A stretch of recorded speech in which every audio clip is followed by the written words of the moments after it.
Hello, I'm Skiz, and what I decided to do today is, I guess I could do like an analysis or review on the Team Liquid versus TSM game. Um, I don't, I mean, I do, I review and like analyze games of like the LCS all the time, but I've never like recorded it. Nah, I don't know. I guess I just decided I was gonna record this one, and I don't know, maybe get some feedback on it. Uh, the reason why I decided like to, I guess, record this game in particular is because I thought it was actually a fascinating game. Um, or actually, no, the aspect that was fascinating about it was how much it actually exposed Team Liquid, and I guess their flaw, which is I personally believe that they're a pretty one dimensional team, and they're only able to play, not only construct their composition um, in one way, but they're also only able to play effectively in one way. And I think this just has to do with like the pieces that they have put together, like in each different role. Um, but yeah, I will be recording this video in 1.5 speed, and that's just so it just kind of goes along. It doesn't take too long. This isn't like a super long video. It's probably gonna end up being like a really long video anyway, but that's okay. I just don't want it to be like excessively long.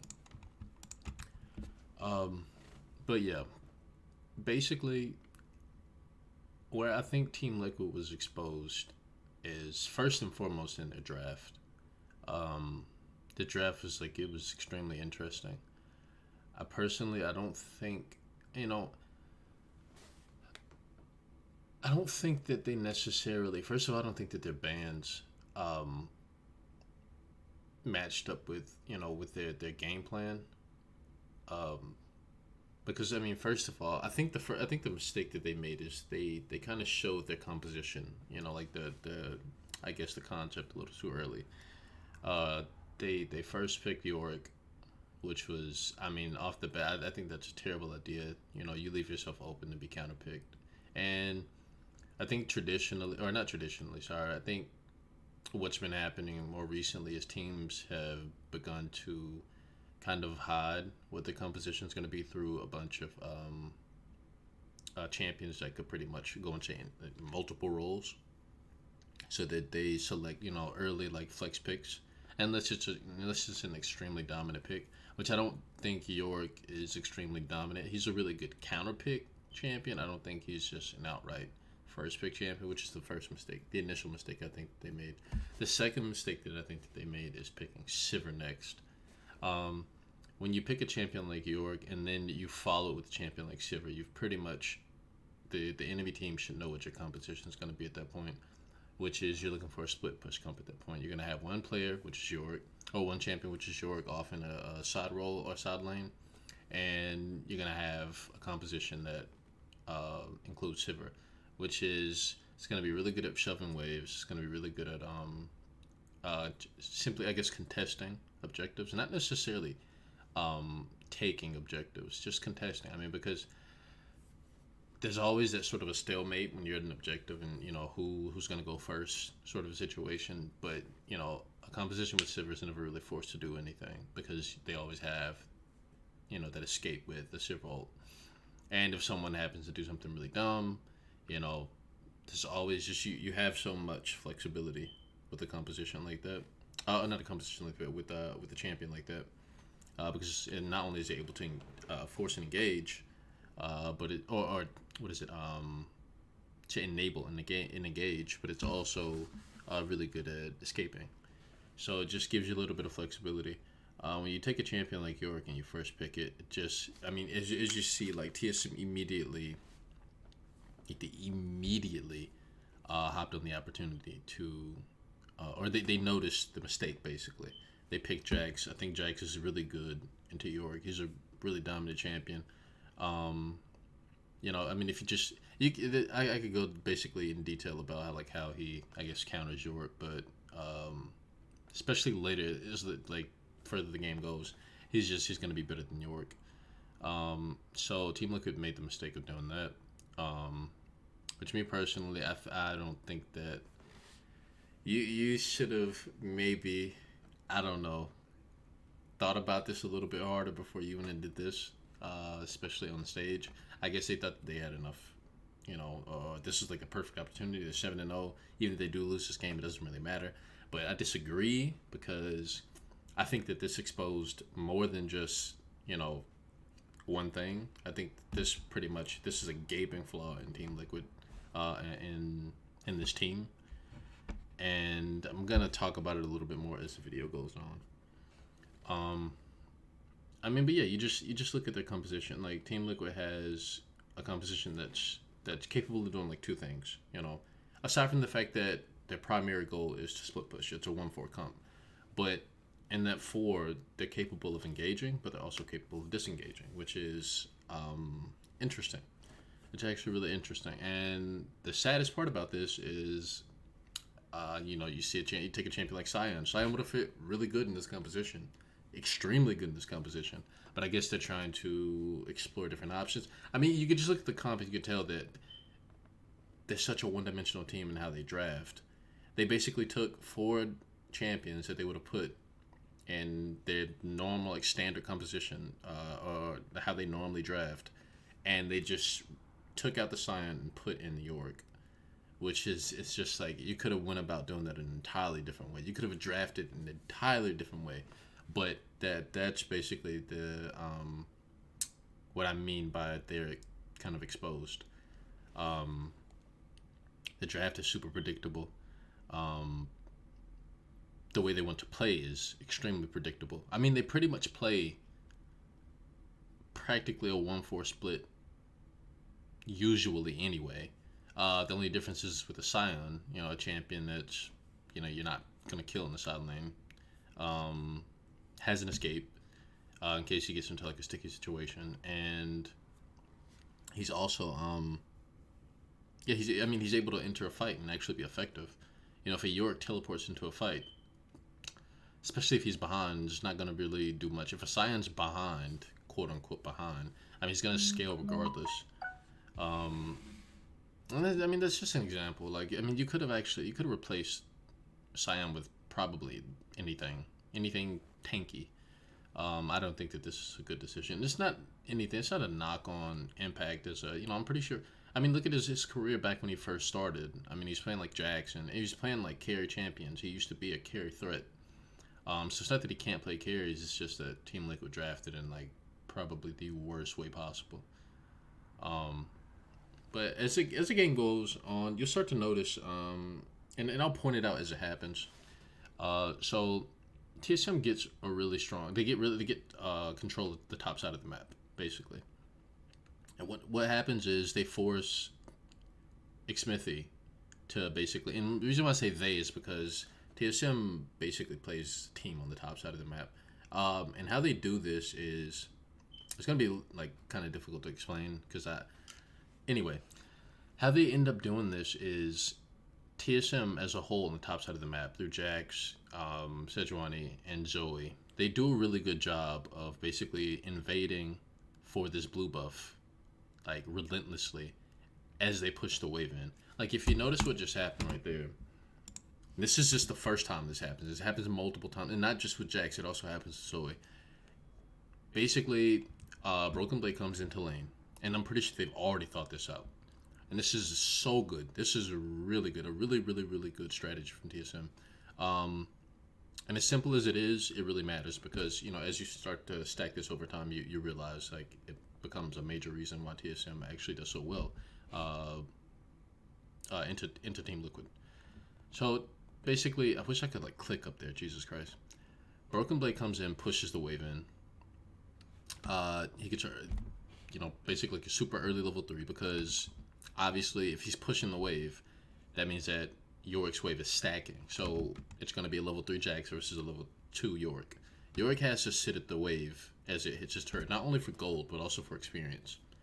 And if he misses that entire wave by coming over to help Lee Sin at his blue buff, he loses out like in a ridiculous way. Even if Lee Sin does get the blue buff, what ends up happening is Yorick would be missing experience and gold, clearly, and that will put Jax ahead automatically.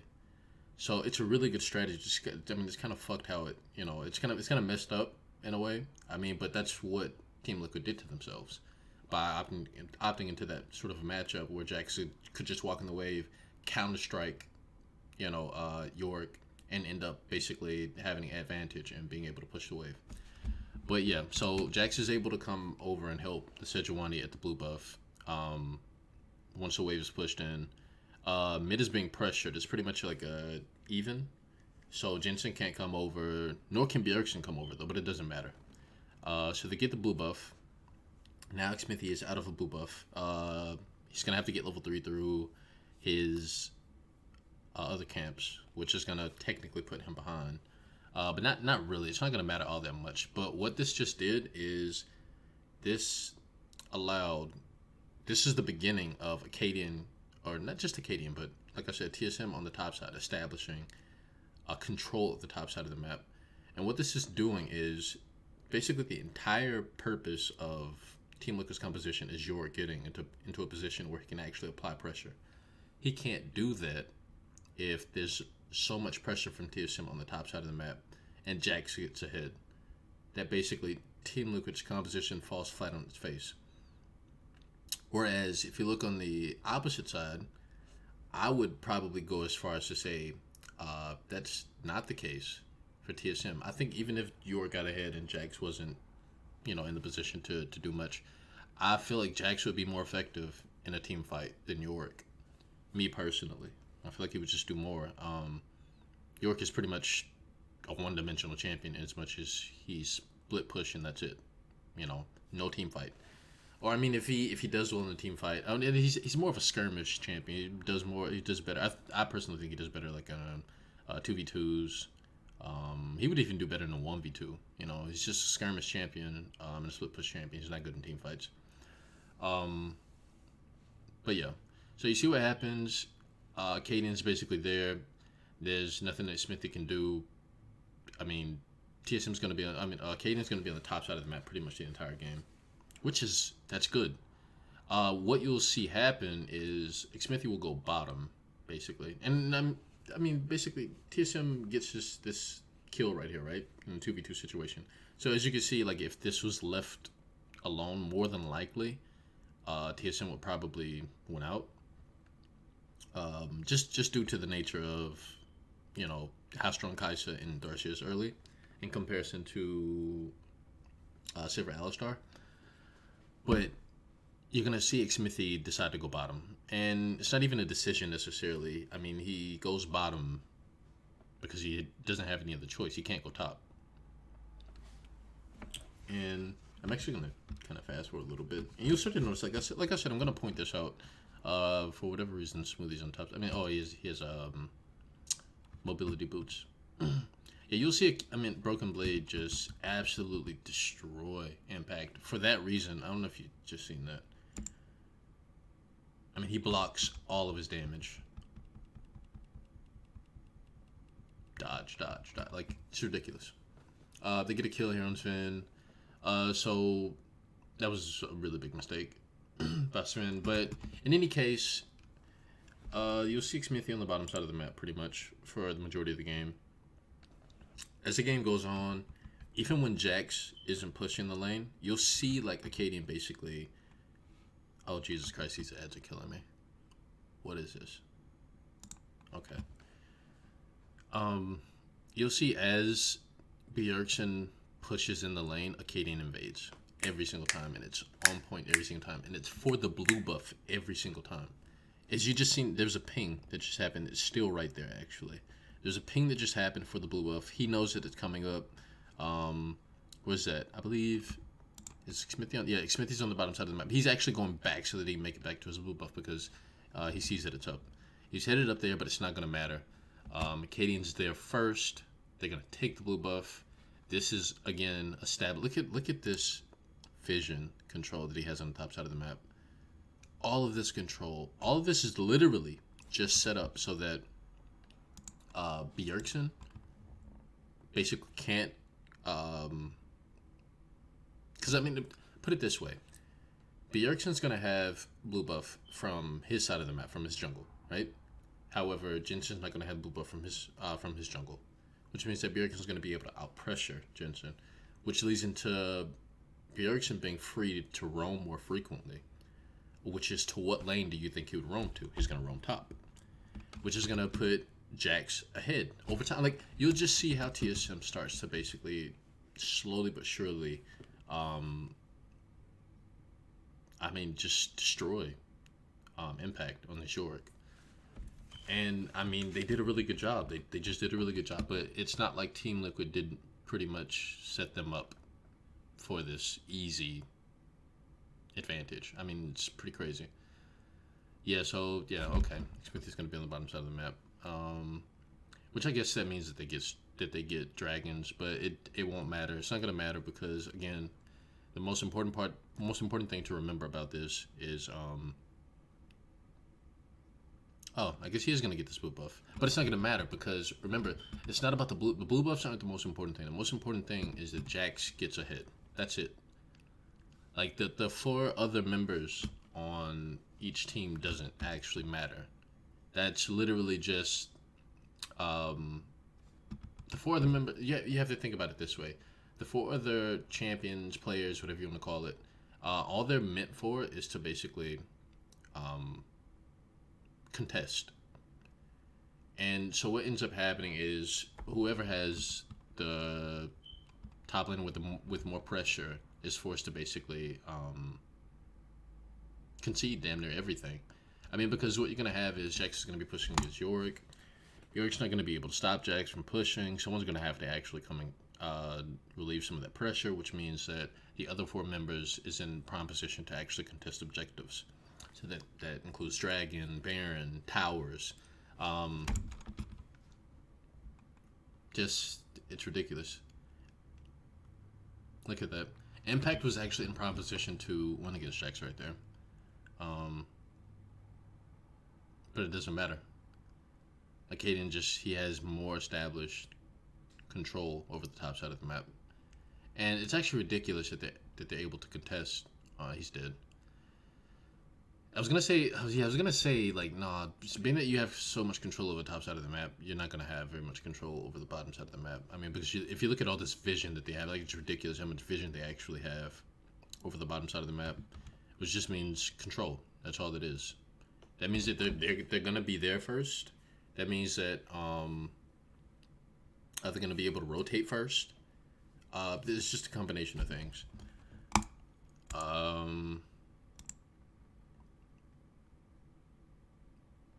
Oh boy, what's happening here?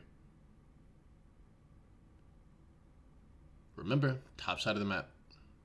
This is the top side of the map.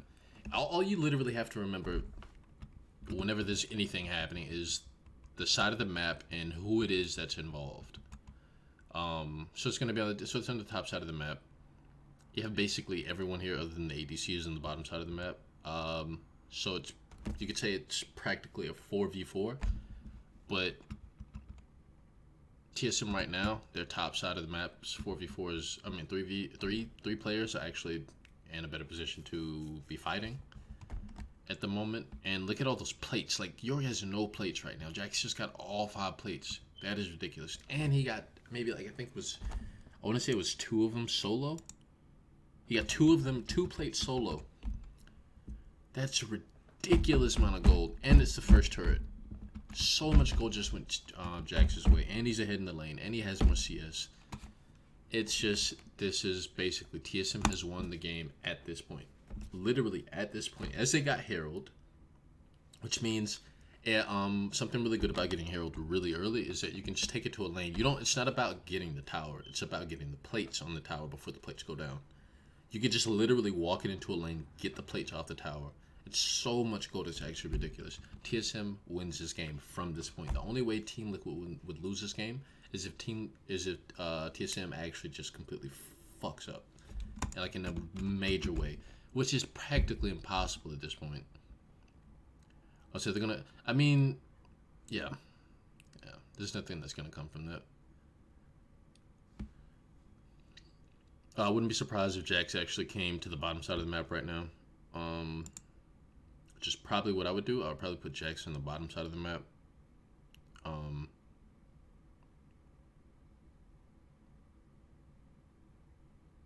Yeah, keep Syndra mid. Sink Kai'Sa top. Rotate between the. I mean, because there's no hero there left there. There's a tower on the bottom side of the map. Jax is in prime position to be doing extremely well. I guess they're gonna continue to pressure. I mean, I guess they're continuing to pressure for the blue buff so that so that Jensen can't really. The same process. It's literally rinse and repeat.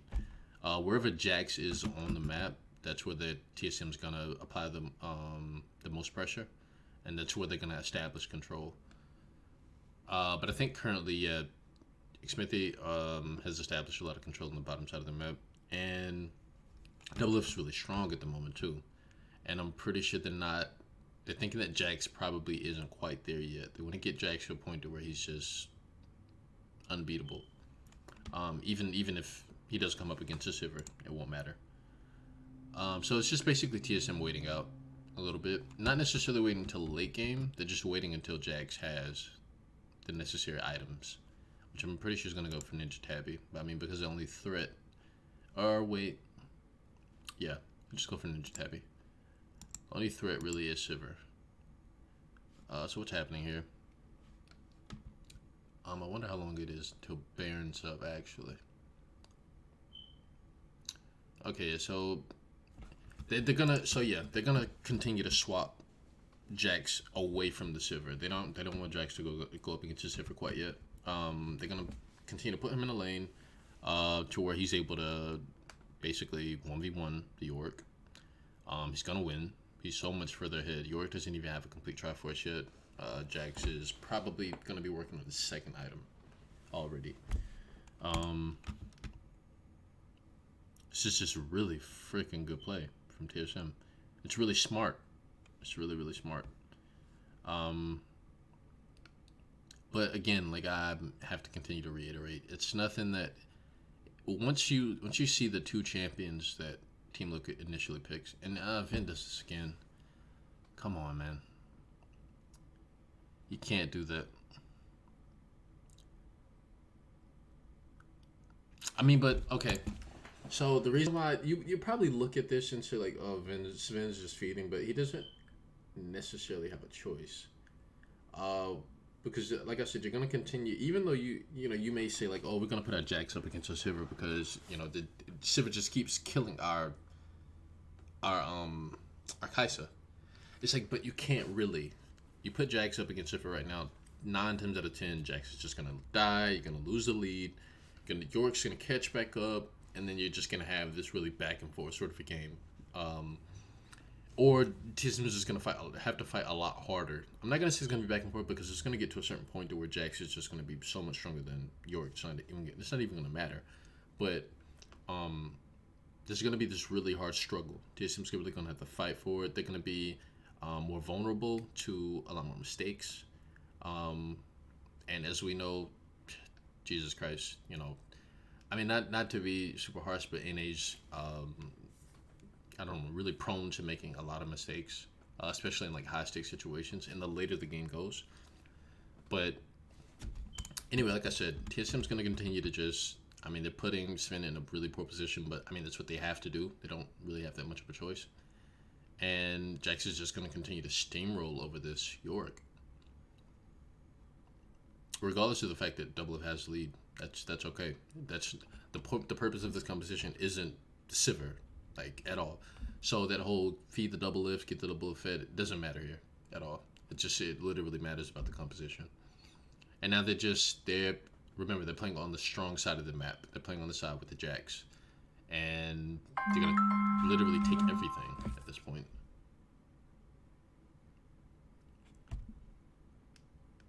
Yeah. Yeah, so the game's pretty much set, matched. They're gonna avoid the Sivir pretty much at all costs. And they're doing an especially good job of that.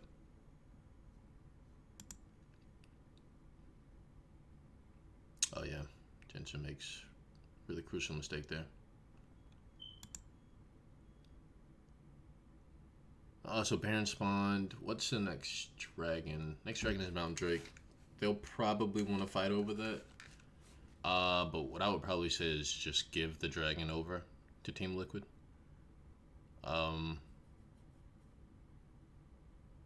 Or no, they don't necessarily have to give it over.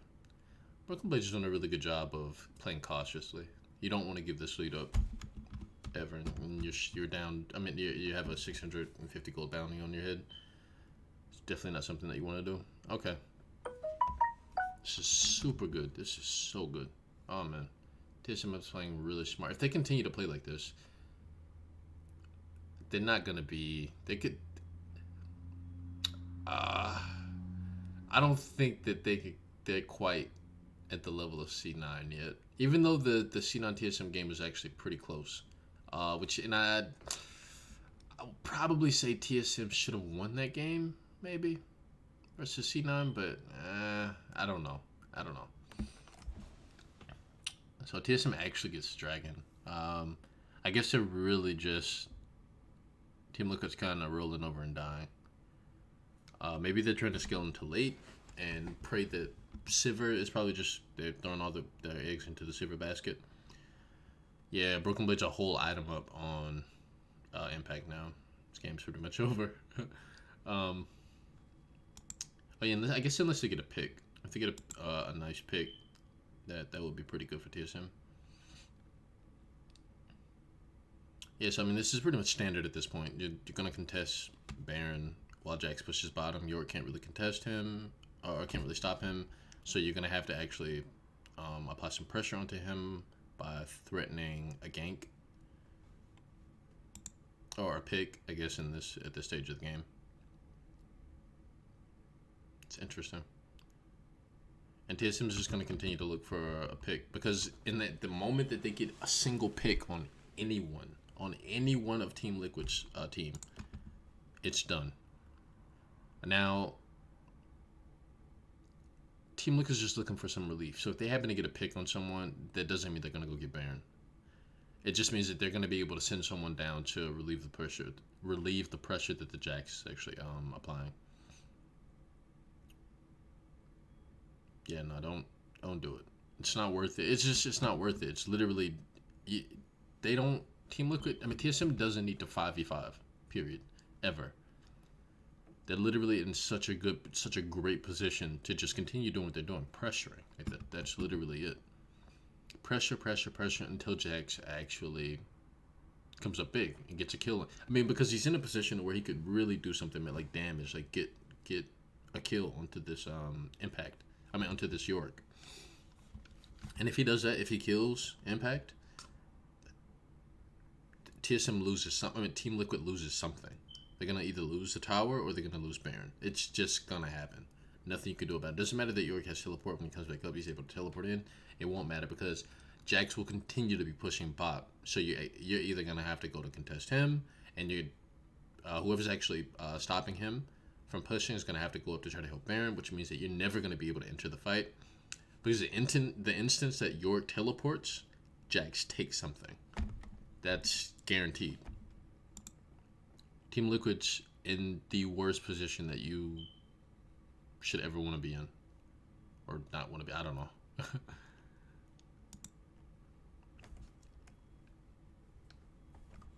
They don't have a choice at this point. They don't have a choice to do anything at this point.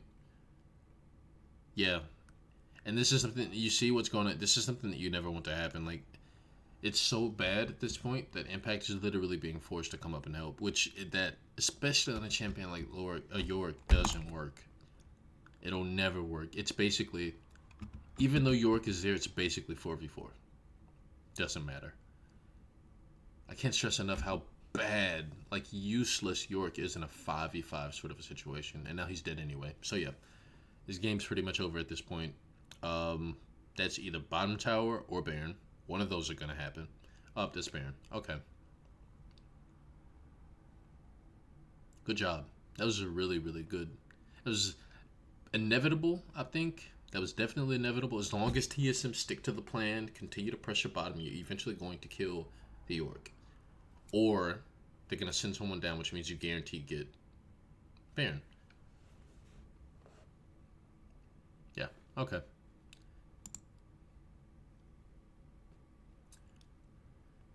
Now it's rinse and repeat. The crazy thing is now you have 3 lanes, though. You see, that's the thing. Wow, that's ridiculous. Okay. TSM is actually in a pretty good position now. It's just how strong they are right now. TSM could probably actually 1-3-1. It could probably actually 1-3-1.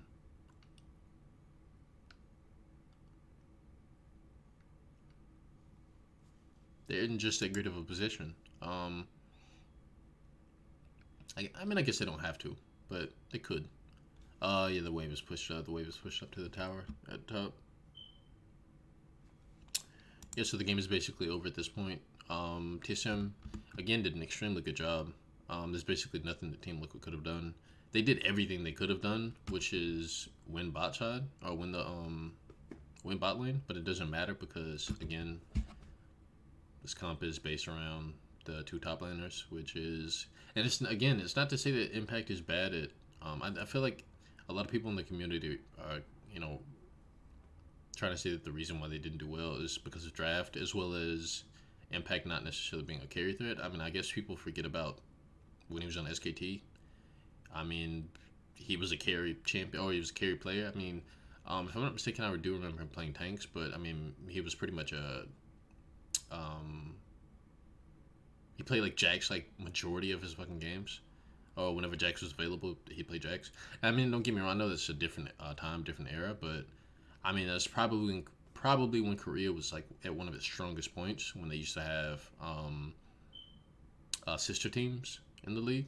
So there's like so much talent, and SKT was still topping and not only just topping the competition, but they were dominating the competition. In that one split where they literally didn't drop a game, they had a perfect split. So Impact can definitely play carry champions for sure. Again, it's just a competition, and the draft and the execution. And I do feel like even though Lee Sin has a lot of early pressure, I don't think Lee Sin really does much against Sejuani. I don't feel like he can do much against Sejuani. Sejuani is such a strong champion early, like oh my god, and it's really unexpected. Like she can be abusive with her passive. It does so much percent HP damage.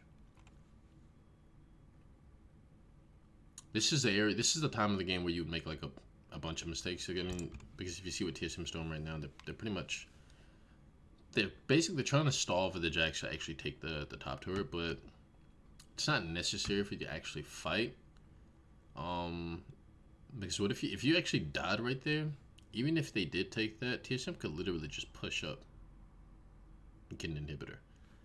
So that's not really smart from TSM. I mean, I guess it doesn't really matter at the end of the day because, oh my god, TSM is playing with fire, man.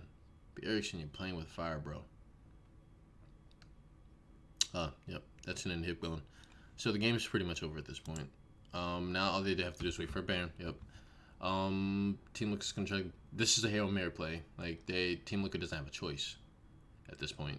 The game's gonna be over. The game's definitely over. Yep. GG. Jax is gonna push in. Yor can't stop him. Team Liquid has lost 2 members. Yep. Okay.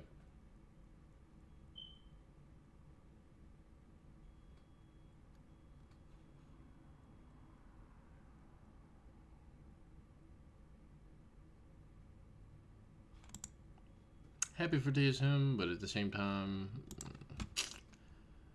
yeah, wasn't very much that Team Liquid could have done. They set themselves up for failure. I do analyze and review games all the time. This one was just like extremely interesting to me because I don't see why they would do this at this point on stage. I mean, I get it. You're trying to basically take something that you've probably been practicing in scrims and apply it on stage, but I just think it was poor timing. You should have waited, definitely, to just. But I mean, I guess maybe you say bust it out this early, but I think maybe just go ahead and just. I mean, because it's way too early to think that you just have the first slot just really like on lock. C9 is on your ass, and they're implementing shit. But they've been doing like C9. Here's the thing: C9 started this last year, or not last year, but yeah, last year. Back when fucking what was it? Jensen was playing a champion like Zillion. What they played at Worlds, and they have been doing this since the beginning of the season. Jensen was on champions like Zillion, while Licorice was on Singed. They were just playing like these really comfort picks, and they were sort of unordinary. Did I say that right? Whatever. They weren't ordinary picks. They were fit around C9 and how they like to play, but they were different at the same time. But here's the thing: C9 was also able to play different. They were extremely flexible in not only the way that they drafted, but also the way that they played the game, which is why I think C9 did so well at Worlds, especially for an NA team. Whereas, like I said, if you look at Team Liquid, they're really one-dimensional.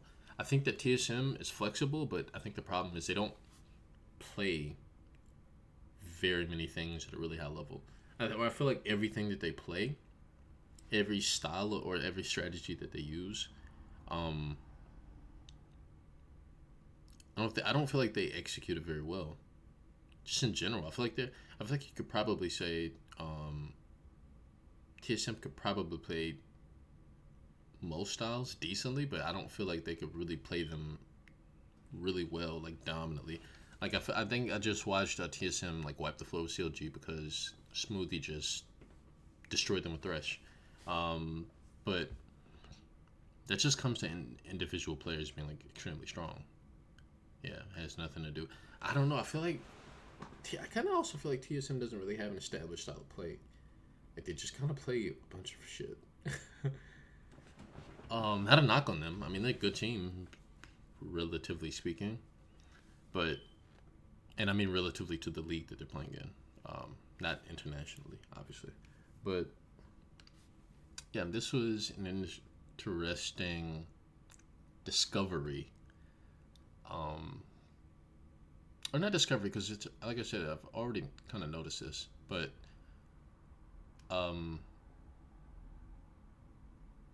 I guess it was just kind of weird that it happened in the way that it did. Because maybe I would have actually kind of. I mean, Team Liquid was drafting as if that champion that they first picked was Sion. Like this is no different from how they've always drafted. That's why I don't think that they're equipped to play that sort of a style because they don't understand how to draft around it. I'm not sure if that exactly makes sense. They could play it, but they have to learn to draft with it or draft better around it. Yeah, I don't know. Not super complicated. I'm overcomplicating that. But in any case, it was okay. It was a fine game, decent game. TSM won just off of TL being, I don't know, doing whatever the hell that was. TSM still not better than Team Liquid. Still not better than C9. We'll see how things go. And that's pretty much it. Thanks for watching the video. I will do another analysis or review. I'll start doing this more often because I actually enjoy doing this, but I just never record it. And maybe it'll help give some people insight into, I don't know, why these teams do what they do and play the way that they play. But yeah, thanks for watching. Give me a like or something. I don't know how the hell this shit works. I don't do YouTube or any of that. But thanks. I don't know. Maybe check me out on social media or something.